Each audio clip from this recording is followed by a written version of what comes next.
reported today in The Verge. Flywheel owners found out that their bikes were bricked through Peloton.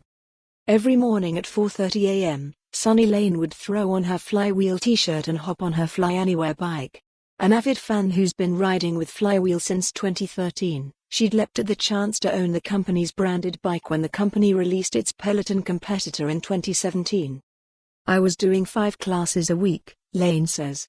"With the bike, I started my day riding, then doubled up with a strength training class in the afternoon. On the weekends, she also goes into the studio for a live class with friends who she met from the Flywheel studios in Miami. It was truly a community." So it came as a surprise when she received an email from Peloton, not Flywheel, informing her that her $1,999 bike would no longer function by the end of next month. Flywheel settled a patent dispute with Peloton earlier in February and decided after the lawsuit to discontinue the at-home bike product. "It shocked me," Lane says. "We knew the lawsuit was in progress and we heard the settlement had been reached, we just didn't realize they would shut down." Flywheel users Jared Podnose and Courtney Odman also learned about their bike's demise from Peloton's email offering to trade in their bike for a refurbished Peloton. Users had been tweeting, emailing, and calling Flywheel about the fate of their bikes after the Peloton settlement but were met with days of silence.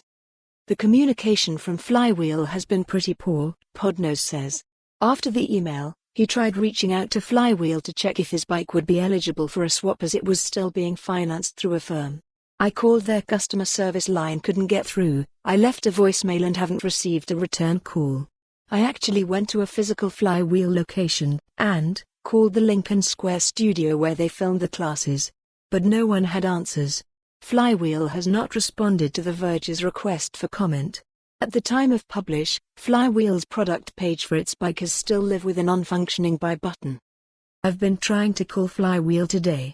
Unfortunately my sentiments from 2018 do not ring true today, as I was shocked to hear this news from Peloton and not Flywheel.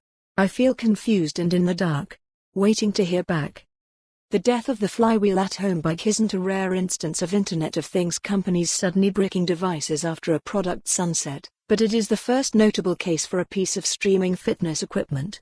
Ever since Peloton released its bike in 2014, many companies have been attempting to replicate the model, including Echelon, SoulCycle, Nordic Track, and Flywheel.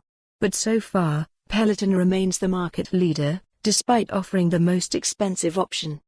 Flywheel is the second-largest cycling studio chain in North America. The Flywheel. For more on this story, visit the news article link.